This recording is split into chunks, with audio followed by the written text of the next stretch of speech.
गाजीपुर से किरण नाई। वरिष्ठ पत्रकार की खास रिपोर्ट। अफजल अंसारी ने केशव प्रसाद मौर्य पर साधा निशाना। 302 के मुलजिम रहे हैं केशव प्रसाद मौर्य। 16 मुकदमे केशव प्रसाद मौर्य पर रहा। खुद 302 के मुलजिम रहे हैं केशव प्रसाद। विधायक का चुनाव भी हार गए केशव। खुद माफिया है केशव प्रसाद मौर्य।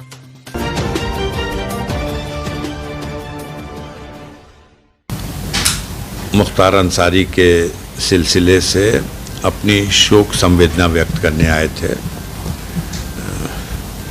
आप सभी लोग जानते हैं कि 28 तारीख को जेल में जिस तरह से उन्हें पहले जहर दिया गया और फिर उनके इलाज में कोताही और जानबूझ करके ऐसी परिस्थितियां पैदा की गई कि उनकी मौत हुई। कहा गया कि कार्डियक अरेस्ट हुआ और हार्ट अटैक की वजह से मौत हुई है।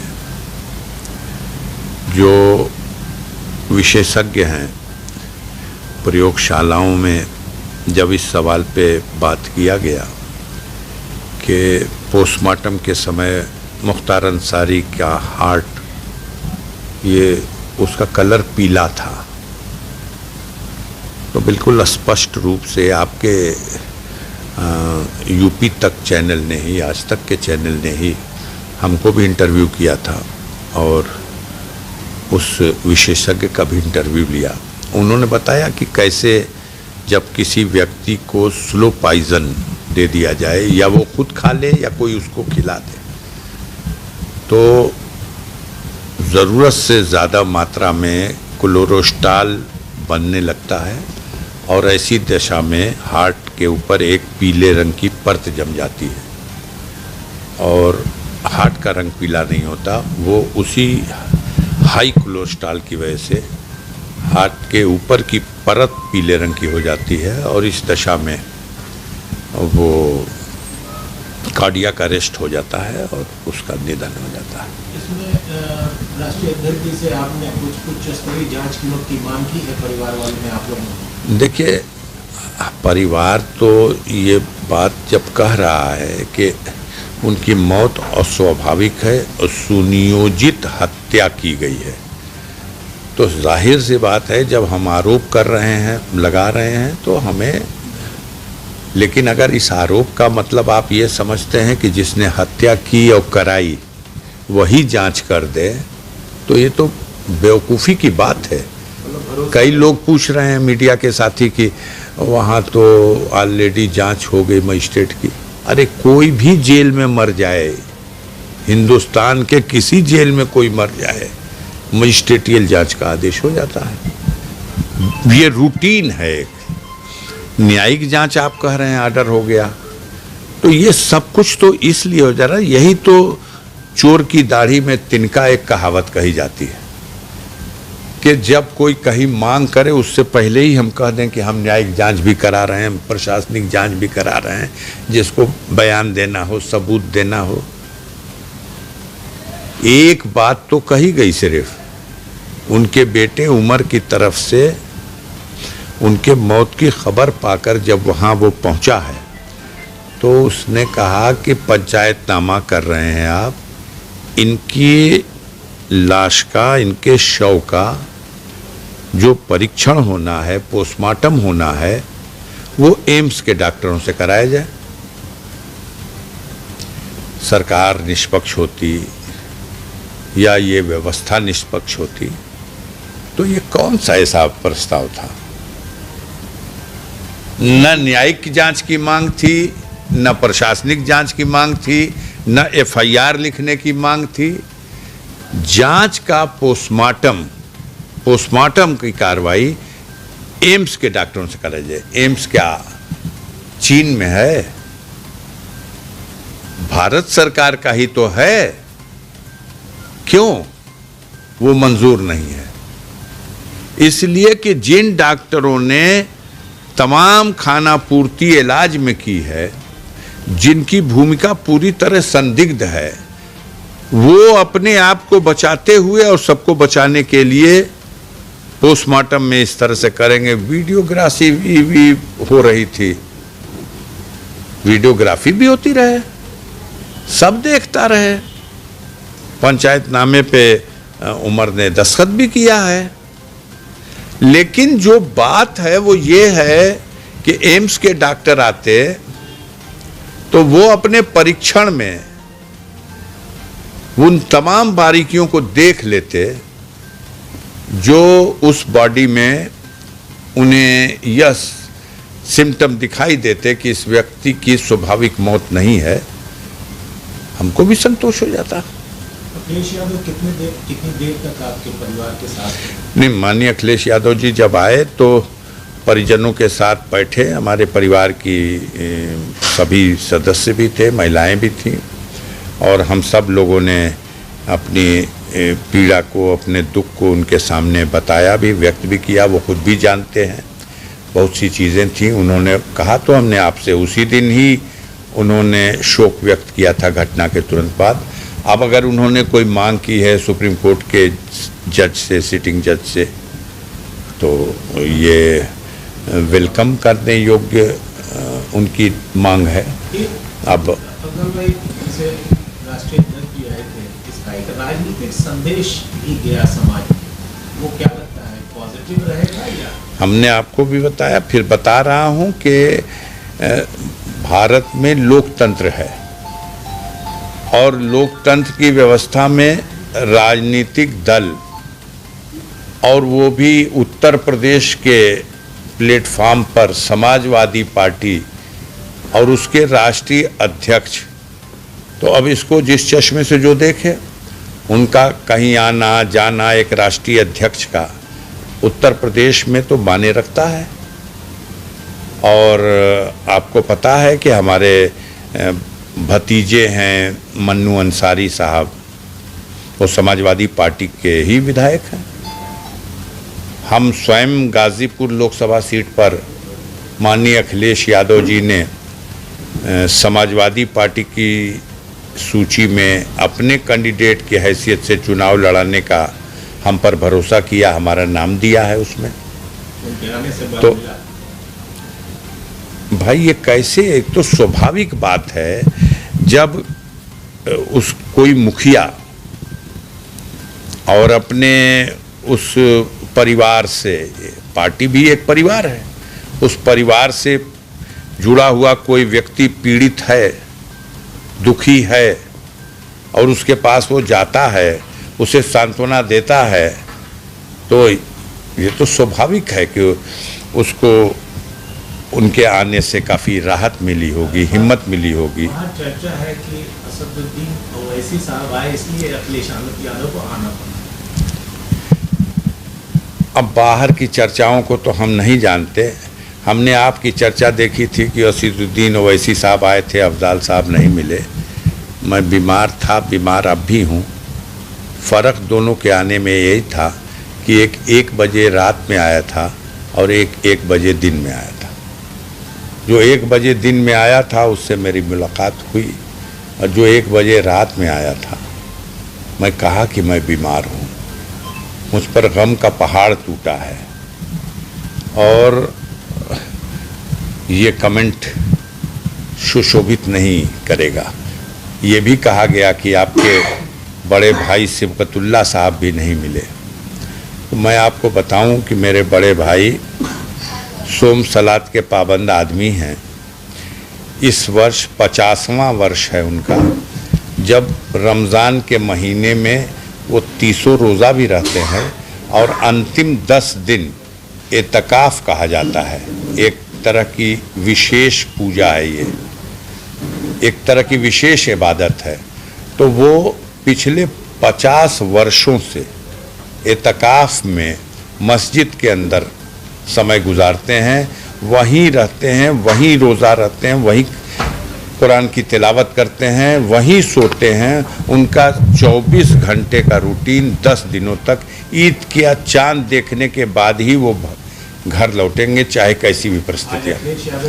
उनकी नहीं हुई, न उस दिन हुई, न आज हुई।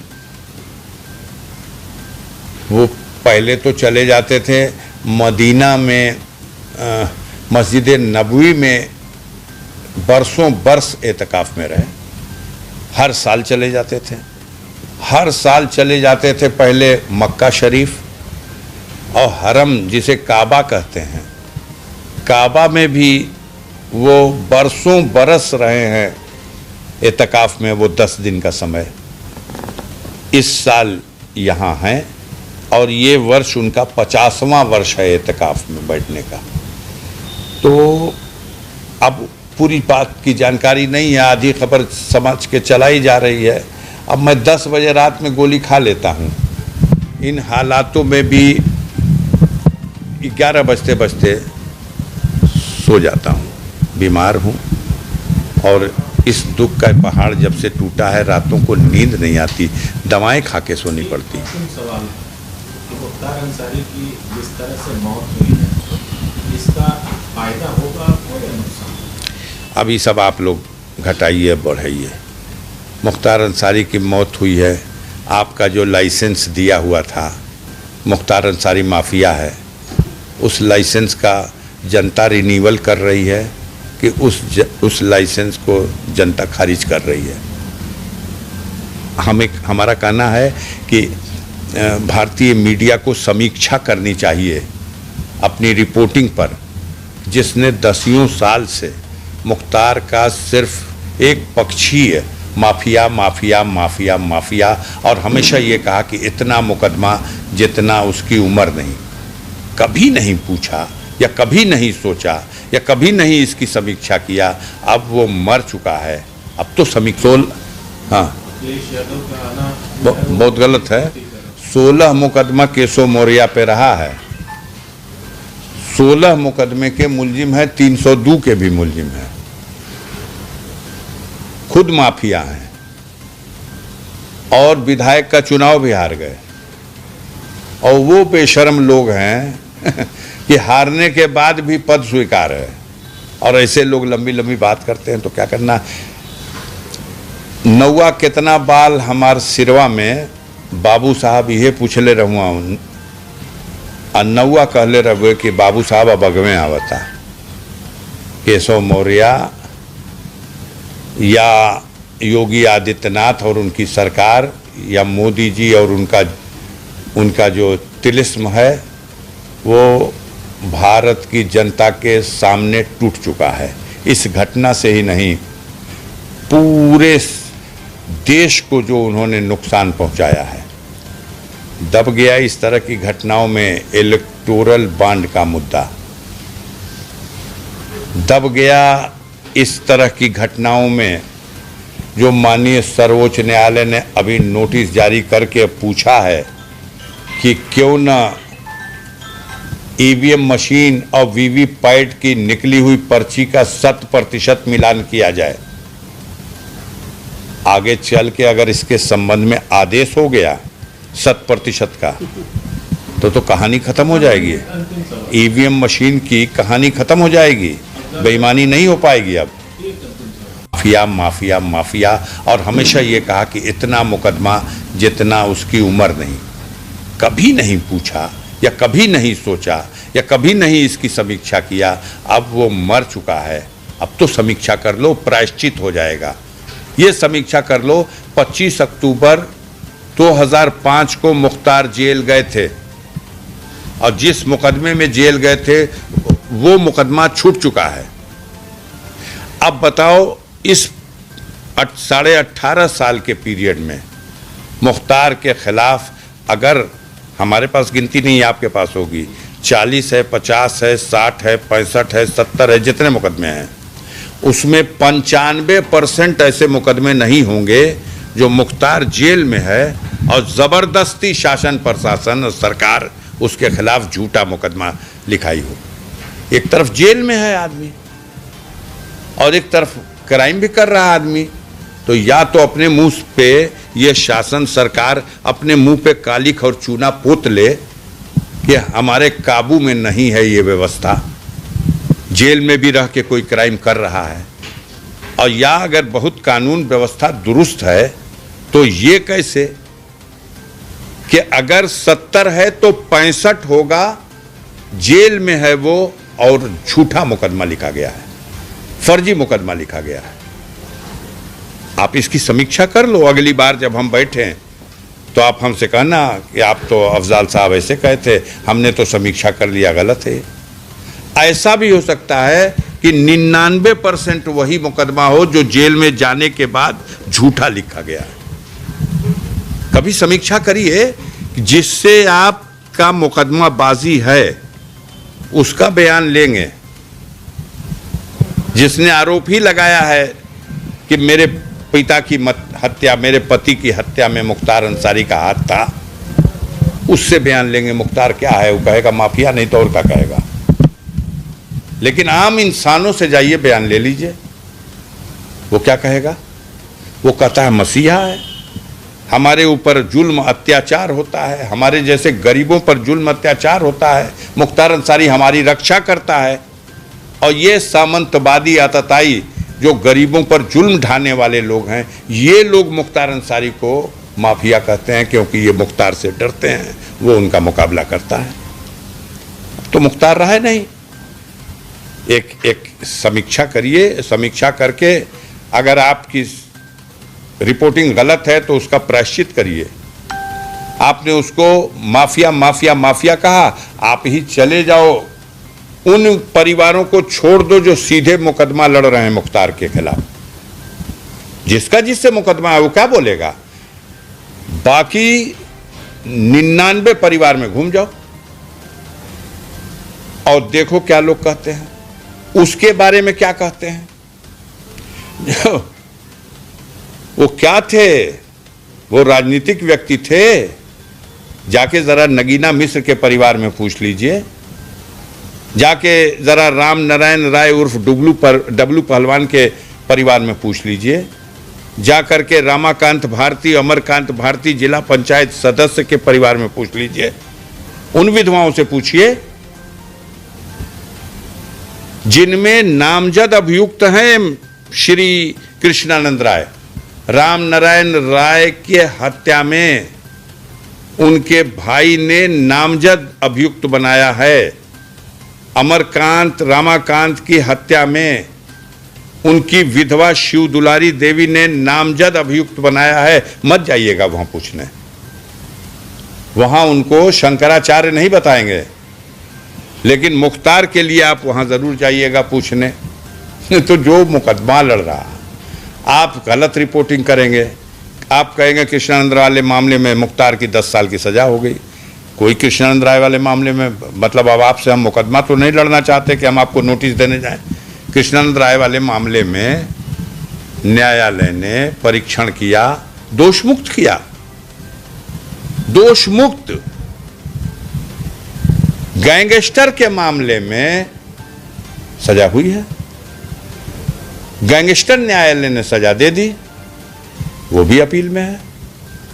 अभी एक खबर गाजीपुर से, कुछ तो लोग हैं जो खुद खबर नहीं लिख सकते, उनकी खबर कोई लिखता है, लिखवाता है, या तो बोल के लिखवाए या लिखवा करके दे दे, वो अपने नाम से लगा दे। तो एक खबर चलाई गई कि 3 तारीख को अफजाल अंसारी के अपील की सुनवाई हाई कोर्ट में होनी है। पूरी खबर तो संतुलित रही, अंतिम की 1.5 लाइन में लिखा गया कि अगर उसमें सजा बहाल कर दी जाएगी तो अफजाल अंसारी चुनाव नहीं लड़ेंगे। बस खबर उठ गई, इतना काफ़ी है। बहुत से लोगों ने पूछा, हमने कहा 3 को मेरा वकील खड़ा हुए थे, नाम बता दिया था। इलाहाबाद हाई कोर्ट के सीनियर वकील हैं गोपाल चतुर्वेदी साहब, कोर्ट से रिक्वेस्ट किए कि सुप्रीम कोर्ट का आदेश है, इसमें कन्विक्शन का आदेश निलंबित किया गया है सज़ा के अपील के निस्तारण होने तक।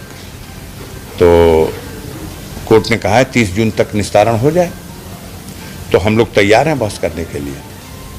उन्होंने कहा ठीक है, आज तो नहीं, लेकिन अगली डेट जो लग रही है, हम उम्मीद कर रहे हैं, हम भविष्यवाणी नहीं कर रहे हैं। आज 7 हो गई, हो सकता है 10, 11, 12 तक फिर लग जाएगी।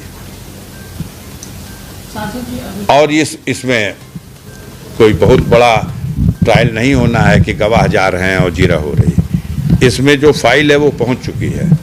1 या 2 दिन मेरा वकील बहस करेगा, 1 या 2 दिन उनका वकील बहस करेगा, और जो कानून कहेगा वो सामने आ जाएगा।